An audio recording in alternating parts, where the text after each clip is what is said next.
पाहतो ही नाली जी भर पावसाळ्यामध्ये आता इथे काल नाली साफसफाई JCP न करण्यात आलेली आहे आणि या नालीतील जो मलमा आहे तो या विहिरीच्या परिसरात हा इथेच घालण्यात आलेला आहे। अर्धा मलमा हा पावसाच्या पाण्याने नालीत काल वाहून गेला रात्री आणि पुन्हा ही नाली जी मागच्याच वेळेस बांधकाम करण्यात आली ती इथून ही अशी फोडण्यात आली JCPने। तर ही नाली फोडण्यात आलेली आहे आणि जी नळाची पाईपलाईन जी आता करण्यात आली ती सुद्धा फोडण्यात आलेली आहे। नळाचा पाईप फुटलेला आहे जे मेन पाईपलाईन आहे आणि त्यानंतर रोड फोडण्यात आलेला आहे। तर रोड सुद्धा आपण पाहावं फोडण्यात आलेला आहे आणि ही नाली जे काल साफसफाई केल्यामुळे पाणी इथून निचरा झालेला आहे, नाहीतर आतापर्यंत ओव्हरफ्लो होऊन नालीत अड्या पडलेल्या होत्या आणि विहिरीच्या परिसरात हे असं घाणेरड जी साफसफाई केलेली नाहीये आणि हाच नालीतला जो पाणी आहे तो विहिरीत जातो आणि या परिसरातील लोकांना हा असा खराब पाणी वापरावं लागतं।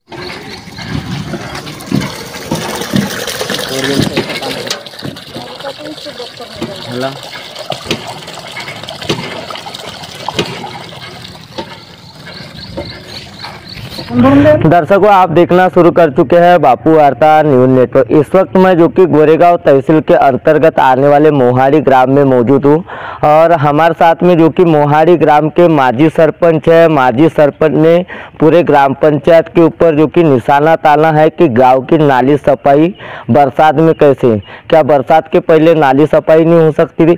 और दूसरी बात देखा जाए तो जो कि जब नाली सफाई हुई, नाली सफाई होने के बाद वही का मलमा वही रखा गया और वही जो कि दूषित जल है वह लोगों को पीने के लिए यूज में आ रहा है। तो मोहाड़ी गांव के माजी सरपंच से जानेंगे क्या बताना चाहोगे मैडम, जिस तरीके से आप ग्राम पंचायत के ऊपर निशाना तान रहे हो।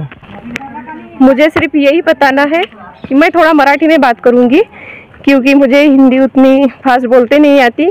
तर आपण पाहतात की माझ्या मागे जी विहीर आहे ही सार्वजनिक विहीर असून या विहिरीची जवळील नाली आहे आणि या नालीचं गाळ भर पावसाळ्यात काढण्यात आलं।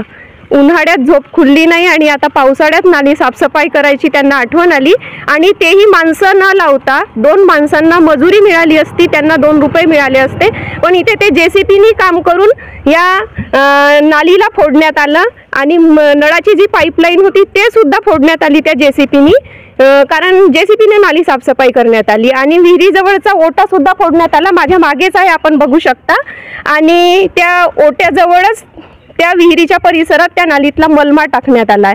दुसऱ्यांकडे बोट दाखवण्याआधी स्वतःची कामं पाहावं असं मला वाटते आणि सरपंच महोदयांनी अशी आठवण करून द्यावीशी वाटते की आपण सरपंच आणि सरपंच संघटनेचे अध्यक्ष आहात, तर बाकी सरपंचांना काय मार्गदर्शन करत असतील आणि दिशा दाखवत असतील यातच मला शंका वाटते। मैडम, जिस तरीके से आपके गांव में जब आप बता रहे हो कि नाली तोड़ी गई, वही जो कि नाली का पानी अब जो कि जो कुआं रहता है उसी में जा रहा है और वही पानी लोग पी रहे हैं, ऐसी बातें भी बता रहे हैं। हे बरोबर, बिलकुल बरोबर आहे की या परिसरातील जितकी लोक आहेत या विहिरीचा पाणी उपयोगात आणतात, स्वयंपाकासाठी आणि घरकामासाठी उपयोगात आणतात आणि त्या नालीमध्ये पाणी साचून होता, त्यात अड्या सुद्धा झाल्या आणि तोच पाणी त्या विहिरीमध्ये झिरपतो आहे आणि त्या विहिरीत जातो आणि तो तसा अस्वच्छ पाणी हे परिसरातील लोक वापरत आहेत। तर त्यांच्या आरोग्याला जर काही हानी झाली तर त्याला सर्वस्वी जबाबदार कोण राहील। मॅडम, एक प्रश्न अजून असा आहे की ज्याप्रमाणे तुम्ही सरपंच महोदय यांच्यावर टीका टिप्पणी करतात, म्हणजे ज्याप्रमाणे आरोप लावतात, ह्या आरोपाला धरून गावामध्ये अजून आता पावसाळ्याची वेळ आहे, पावसाळ्यातच नाली सफाई का पावसाळ्याच्या पूर्वी तर करता येत होती। आपण एक माजी सरपंच आहात, काय सांगा।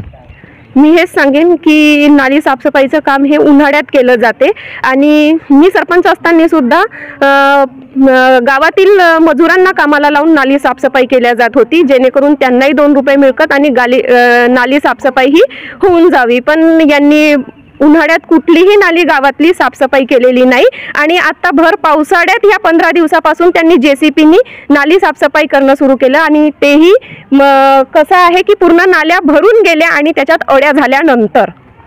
काय वाटतं मॅडम, गावातील जे नागरिक आहेत त्यांच्या जीवाला धोका वगैरे काही? धोका तर निर्माण होणारच आहे, प्रश्नच नाही आहे. कारण की जेव्हा नाल्या भरून गेल्या त्यात अड्या झालेल्या आहेत आणि तो पाणी विहिरीत जातो आणि त्याचा उपयोग लोक करत आहेत, तर या परिसरातील लोकांना या मलम्यापासून त्रास होत आहे आणि पाण्याचा वापर केल्यामुळे आरोग्याला तर हानी होणारच आहे 100%. एकीकडे स्वच्छ भारत मिशन ही योजना राबवली जाते. स्वच्छ भारत योजना ही राबवली जाते, स्वच्छ भारत मिशन, आणि त्याचा चांगला नमुना आपण माझ्याच गावात पाहतात की ढसाळ नियोजन शून्य असा कारभार स्वतःच्याच गावात सरपंच महोदय करत आहेत. शासन प्रशासनाकडून काय मागणी करणार? मला शासन प्रशासनाकडून काही मागणी करायची नाही. जे सर्वोच्च पदावर गावाचे आहेत त्यांनी याकडे लक्ष देणे अतिशय महत्त्वाचं आहे. कारण की गावचा कारभार हा सरपंच महोदय बघतात आणि सरपंच महोदयांनी त्याचे नियोजन करणे व्यवस्थित हे त्यांचं काम आहे. त्यासोबत ह्याच वार्डात राहणारे एक प्रतिनिधी आहेत. काय सांगणार? तुमच्या गावच्या सरपंचांनी नाली सफाई केली JCPच्या माध्यमातून आणि तो मलमा जो आहे जिथच्या तिथे ठेवण्यात आला आहे. माजी सरपंच यांनी सरपंचावर थेट आरोप लावला आहे का पावसाळ्यातच का बरं नाली सफाई उन्हाळ्यात का करता येत नाही? हे तर मी यांना अगोदरपासून सांगतो, आजच नाही, सन 1912 पासून सांगून राहिलो का माझ्या घरापासून काळी कचरा असतो आणि माझ्या घरासमोर माझा दिव्यांग मुलगा असून माझ्यासमोर खिचड राहतो आणि त्याच्यावर मी पाटी टाकून ठेवतो. एखादी माझ्यासमोर छोटीशी दुकान आहे आणि तिथे एखादा मुलगा पडला तर ती जबाबदारी कोण घेणार? हेच माझे. आता त्यांनी JCP लावून साफ केला तर मी ती धडी बनवली आहे, ते तुटून गेली आहे, तर ती कोण बनवणार? काय वाटतं, सरपंच आपली मनमानी करत आहेत गावामध्ये? हे तर सरपंच मनमानी करतच आहेत, नाही असं नाही, पण जे व्यवस्था केल्या पाहिजेत ते कुठून मजूर आणू, का मजूर आणू असे का मला शब्द दिले नाही. आता JCP लावून ते JCP न आणता 4 मजूर 2 दिवस लेट करून त्यांनी मजूर लावून काम करायला पाहिजे होतं. गावात दूषित पाणी तुम्ही पिळतात, ज्याप्रमाणे नाली सफाई झाली, नाली सफाई करता करता JCPच्या माध्यमातून ते रोडावर जे रोड आहे तेही फुटून गेलेली आहे. हा, ते फुटलेली आहे. काल त्यांना काही विचारलं नाही असून पाईपलाईन त्यांचे सदस्य एक आले होते, त्यांनी JCPने तोडला, पण त्या सदस्यांनी एवढा भी विचारला का पाइपलाइन कुठून आहे काय नहीं, बस JCP लाने तोड़ने काम के। मैं इस वार्ड क्रमांक 3 का नागरिक हूँ और आप देख रहे हैं कि यहाँ पे से ग्राम पंचायत ने अभी तक नाली यानी का उपसा की नहीं है और यहाँ पे जब पानी आता है तो पूरा पानी जमा होता है और ये सब ग्राम पंचायत का जो नियोजन है, जो पूरा क्या बोलते हैं उसको एकदम कमज़ोर नियोजन, यानी ऐसा बोला जाएगा कि अपन किसी को ज्ञान बताने का लेकिन खुद अपन अज्ञान रहने का, इस तरह का नियोजन है। पूरा यहाँ के नाली उसके आगे से नाली बनाई गई है, इसमें भी यहाँ के ग्राम पंचायत ने राजकारण किया ऐसा मेरे को प्रतीत होता है कि जानबूझ के हमारे घर के सामने से बाजू से नाली नहीं बनाई। टोटल यहाँ से लेके आगे तक उन्होंने नाली नहीं बनाई। आज तक इसके पहले जो भी सरपंच थे वो हर साल नाली का खोदकाम करके पानी जाने के लिए रास्ता बराबर बना देते थे, लेकिन इस साल जानबूझ के नहीं किया गया। और आप देख रहे हो कि यहाँ पे कीचड़, ये रोड पे कीचड़ हुआ। ये कीचड़ होने का कारण जो है वो सब जो यहाँ पे पानी जल जीवन मिशन अंतर्गत जो पानी पुरवठा योजना का काम हो रहा है पाइपलाइन का, उसके कारण वो हुआ है। उसके लिए भी मैं बोलने गया तो उसके ऊपर भी किसी ने ध्यान नहीं दिया है। उसी प्रकार ये जो बोरवेल है, ये जो बोरवेल यहाँ, ये इस बोरवेल का पानी गंदा निकलता है, इस बोरवेल का पानी लीकेज है, गंदा निकलता है। इसके बारे में मैंने ग्राम पंचायत के सचिव से बार बार फ़ोन पे बात किया, मिल के भी बात किया, लेकिन उनका कहना है कि हमको अभी मजदूर नहीं मिल रहे। मेरा कहना ये है कि गांव में मजदूर बहुत है, इनको जब नमूना 19 भरना होता है तो ये